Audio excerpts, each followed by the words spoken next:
इसमें कुछ शब्द दिया गया है, ये बुक अगर है तो आप लोग कोई दिक्कत नहीं है, कुछ शब्द दिया गया और उसका पर्यायवाची भी 3 शब्द दिया गया है। सबसे पहला शब्द है आपका घोड़ा, सबसे पहला शब्द है घोड़ा। उसके बाद है हवा, उसके बाद है बादल,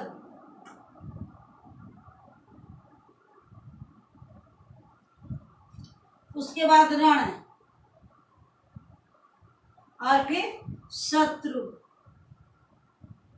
और इसका 3 पर्यायवाची दिया गया है। किताब है तब तो कोई दिक्कत नहीं है, लेकिन जिन बच्चों के पास बुक नहीं है, किताब नहीं है, उनके लिए प्रश्न जरूरी है, वो ये देख ली। घोड़ा का दिया गया है मैंने भी घोड़ा होता है, और फिर अश्व मने भी घोड़ा होता है, और तुरंग मने भी घोड़ा होता है। ये 3 पर्यायवाची है। फिर हवा का दिया गया है समीर, वायु,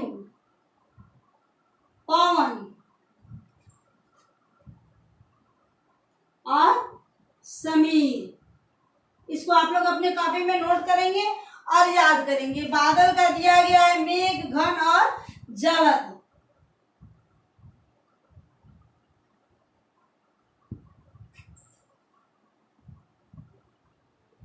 इसका घटा भी होता है।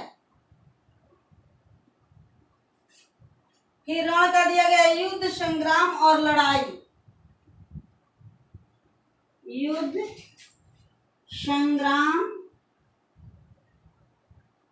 और लड़ाई।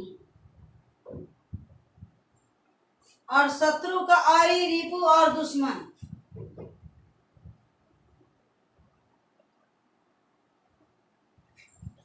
और दुश्मन। तो ये आपका क्वेश्चन नंबर 5 है, जिसमें सिर्फ आपको पर्यायवाची शब्द याद करना है। उसमें लिखा हुआ है, उसको आपको याद करना है। जिन बच्चों के पास बुक नहीं है वे इसको नोट करेंगे और फिर याद करेंगे, और जिनके पास है उनके लिए कोई परेशानी नहीं है। चलिए इसको हम मिटा रहे हैं, क्वेश्चन नंबर 6 में चल रहे हैं।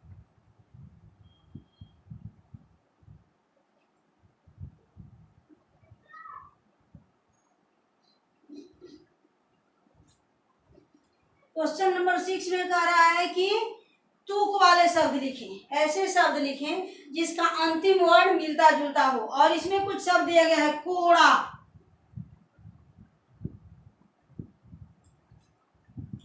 चालो। आपको कविता से ही ऐसे शब्द को चुन करके लिख देना है। लहर, और फिर निराला, फिर दंग। आपको ऐसे शब्द लिखना है जिसका अंतिम वर्ण ऐसा ही हो।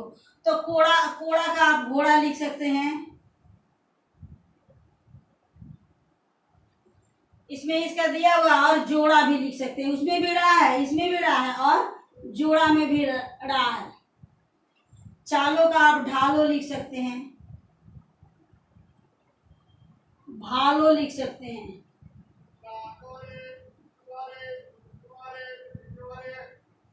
लहर का आप पहर लिख सकते हैं और कहर लिख सकते हैं। निराला का आला लिख सकते हैं और पाला लिख सकते हैं। और दंग का जंग लिख सकते हैं, भंग लिख सकते हैं, या ढंग लिख सकते हैं। दंग दिया है तो आप ढंग लिख सकते हैं। तो ये आपका क्वेश्चन नंबर 6 हो गया। ये खाली तुक वाले शब्द को अंतिम वर्ण मिलते जुलते, जो इसका अंतिम वर्ण है वही आपको अंतिम वर्ण वाले शब्द को खोजकर उसमें लगा देना है, लिख देना है। अब चलिए क्वेश्चन नंबर 7 में हम लोग चल रहे हैं।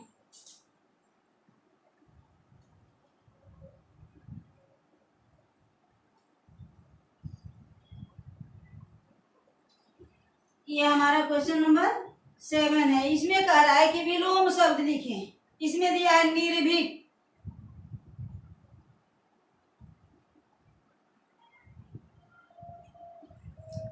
गिरा, और फिर कह रहा है अरि,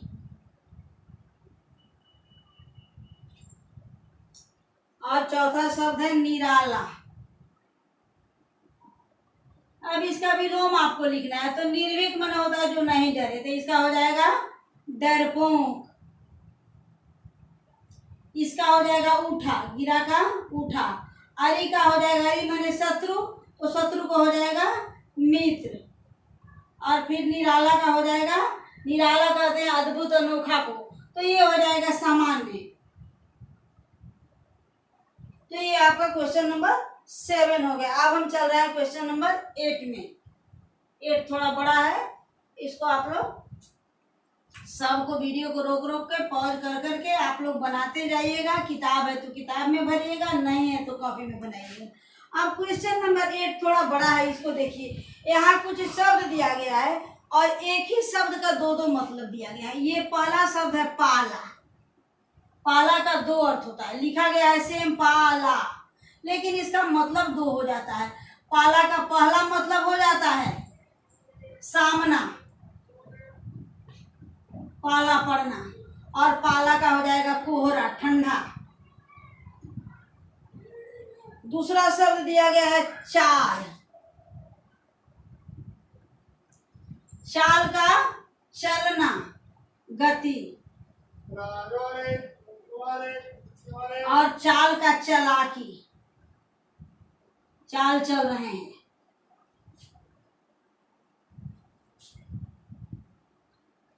और वार तीसरा शब्द है,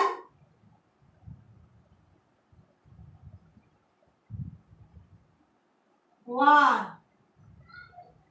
वार का एक हो जाता है हमला और एक हो जाता है दीन, सोमवार मंगलवार जो हम लोग कहते हैं, और एक हो जाता है हमला। और पूर्व, पूर्व मने एक पूर्व मने पहले और एक पूर्व मने दिशा, पूर्व दिशा। और फिर आपको कह रहा है पर मने पंख होता है और पर मने लेकिन होता है। और इन सारे चीजों से आपको वाक्य बनाना है। वाक्य में इसी शब्द का प्रयोग करना है, इसका नहीं करना है। ये मतलब समझ गए आप, लेकिन वाक्य जब बनाएंगे तो हम इसका ही प्रयोग करेंगे, लेकिन अर्थ ऐसा प्रतीत हो जिससे हमको सामना का मतलब समझ जाए या कोहरा का मतलब समझ जाए। तो चलिए हम लोग वाक्य बनाते हैं। कह रहा है कि शत्रुओं का पाला, चलिए सामना से हम बनाते हैं। शत्रुओं का पाला चेतक से पड़ा था।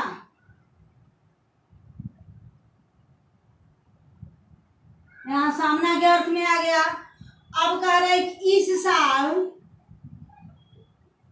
बहुत पाला पड़ा। इस साल सर्दी में बहुत पाला पड़ा।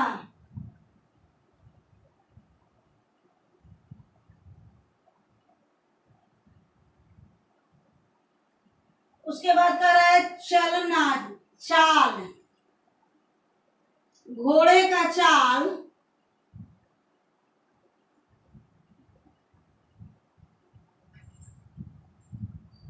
चाल हवा के समान था।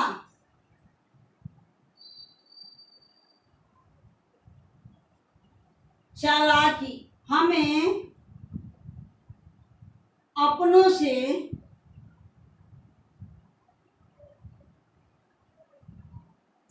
चाल नहीं चलनी चाहिए।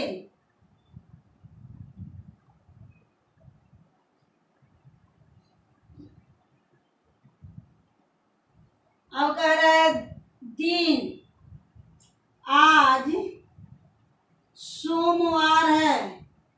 हम वार का ही प्रयोग कर रहे हैं, दिन का प्रयोग नहीं कर रहे हैं।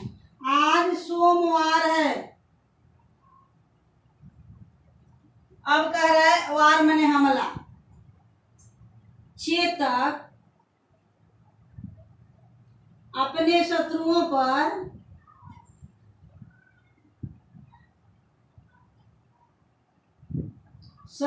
पर वार करता था।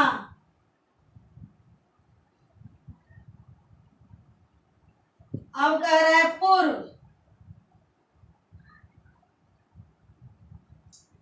मेरे आने से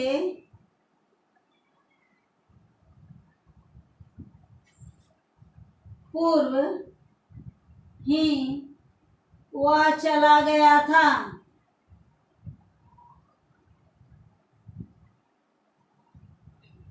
अब कह रहा है एक दिशा, सूरज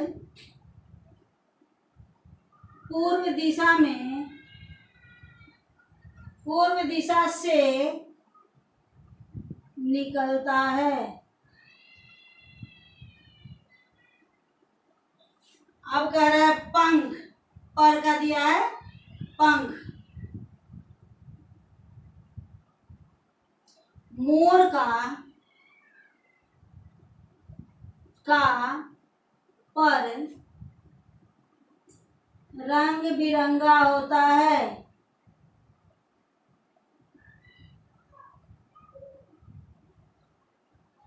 अब कह रहा है लेकिन वह मेहनत करता है।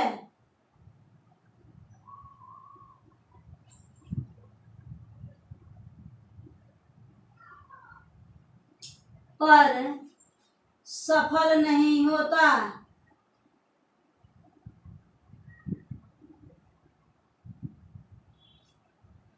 ये हो गया आपका, एक और बच रहा है, इसको आप लोग पॉज करके नहीं मिटाइएगा और किताब में इसको बनाते चलिएगा।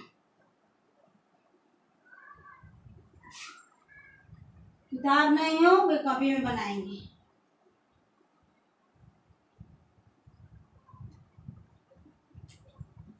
एक बचा है बाघ,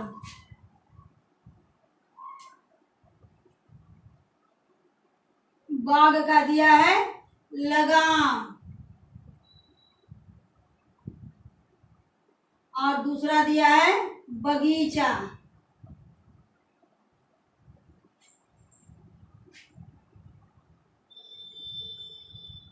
महाराणा प्रताप के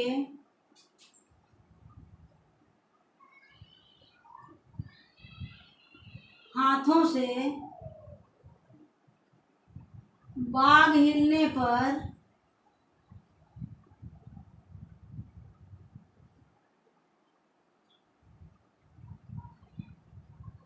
चेतक उन्हें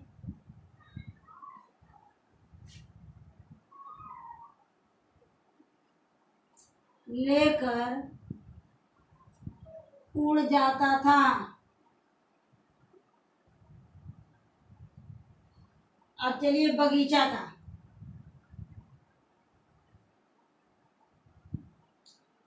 हमें बगीचा में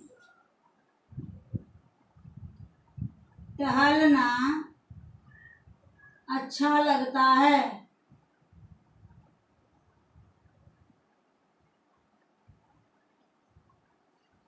तो इस प्रकार से ये क्वेश्चन नंबर 8 आपका हो गया।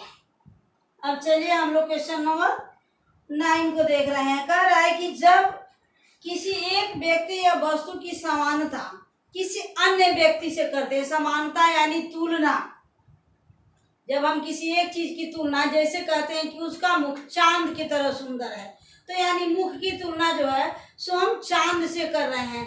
तो यहाँ कह रहा है कि जब एक व्यक्ति की तुलना, व्यक्ति या वस्तु की तुलना किसी अन्य परिचित व्यक्ति या वस्तु से करते हैं तो उसे उपमा अलंकार कहते हैं। उसे क्या कहते हैं?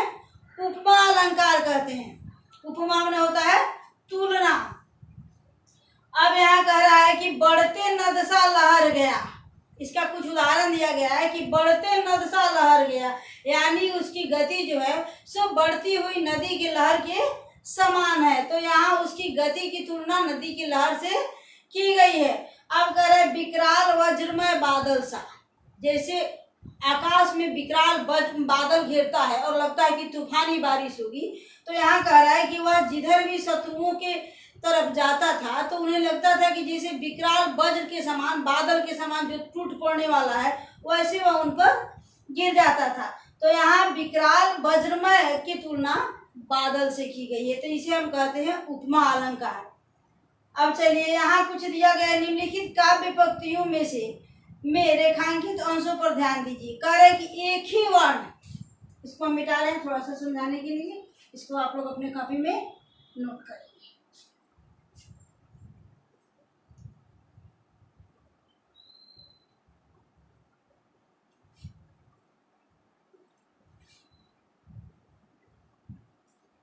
यहाँ एक ही वर्ण की तुलना, जैसे देखिए यहाँ कुछ पंक्ति दी गया, उड़ गया भयानक भालों में।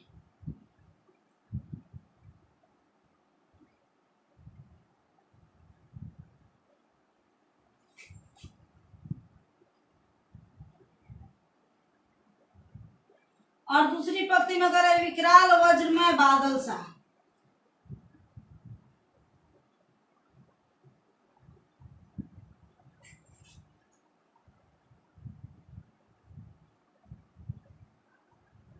अब देखिए यहाँ व और यहाँ व, यहाँ भ और यहाँ भ, तो एक ही वर्ण को जब दो बार हम लिखते हैं, एक ही वाक्य में एक वर्ण का प्रयोग हम एक बार से ज्यादा करते हैं, तो उसे कह रहा है कि आवृत्ति, उसे आवृत्ति कहते हैं कि वह पुनरावृत्ति हो गया, यानी दोबारा वह आ गया। तो इस प्रकार से लिखने को हम कहते हैं आवृत्ति। अब ये चैप्टर आपका समाप्त हो गया। कुछ रचनात्मक कार्य है जो आप लोगों को करना है। कह रहा है कि आप भी ऐसे दो उदाहरण लिखिए जिसमें एक ही वर्ण का प्रयोग दो बार किया गया हो। आप ऐसा वाक्य लिखिए जिसमें एक ही वर्ण को आप दो बार लिखें। और फिर कह रहा है कि महाराणा प्रताप के बारे में जानकारी एकत्रित कीजिए। महाराणा प्रताप की अकबर से टकराव क्यों हुई थी यह जानने का प्रयास कीजिए। चेतक के बारे में अन्य सामग्री का संकलन कीजिए। विभिन्न पशुओं के चित्र अपनी स्क्रैप बुक में बनाइए। चेतक कविता कोल्लाय और ऊंचे स्वर में क्लास में अपने कक्षा में साथियों के साथ गाइए। तो संभव नहीं है अभी।